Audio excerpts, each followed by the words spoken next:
Everyone, welcome to Sue's Cookin'. I wanted to come Facebook Live because I'm about to use my new cooking blender to grind some coffee and to make some cold brew iced coffee because it is still hot here in New Hampshire. So let me tell you about the ice coffee maker. So this has a cute little sweater that is made of silicone so it won't slip out of your hands.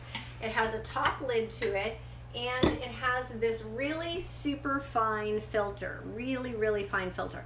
And so what you're gonna do is you're gonna fill this part here with coffee, and you're gonna pour cold water over it and let it steep overnight in your fridge. And you can pour it out from here and decant it into a container, or you can just drink from here, and when it's empty, start again. My favorite new product is our cooking blender. So this is different than any blender that you've seen on the market because ours is patent pending.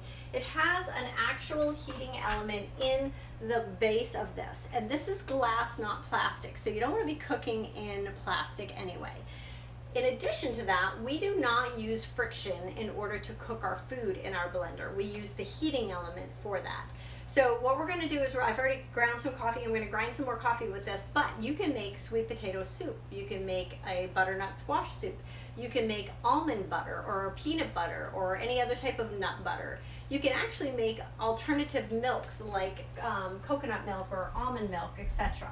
You can make obviously the smoothest of smoothies as well. And in addition to that, you can cook things like sauces. So like a hollandaise sauce that you might be afraid that your yolks are gonna split, get too hot. The heating element will work perfect for that.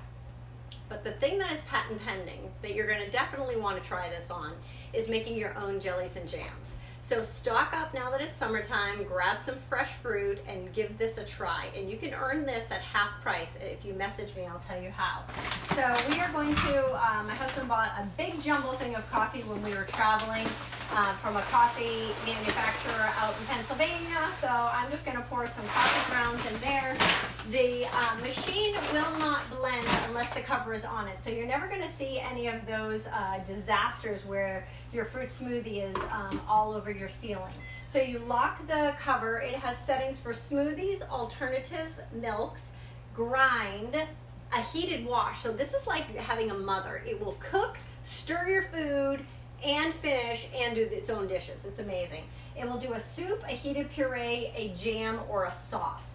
So I'm just gonna turn the button until it gets to grind, and then I'm just gonna push this button here, and I'm just gonna watch it for a second because I don't wanna grind it the whole amount. That would be if I was doing peanut butter.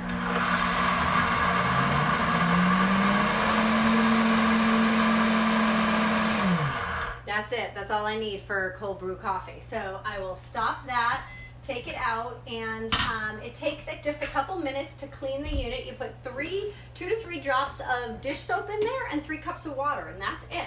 So I'm just gonna go ahead and pour some coffee grounds into the bottom. And FYI, the secret message today, if you private message me, is 1 cup of coffee grounds makes cold brew coffee. If you private message that to me, and I'll pour water in here, you'll get a bonus tickets into our virtual party. If you would like to learn how you can earn our new deluxe cooking blender or our quick cooker, pressure cooker for half price, message me and I'll give you all the details. Thanks for watching Sue's Cookin'.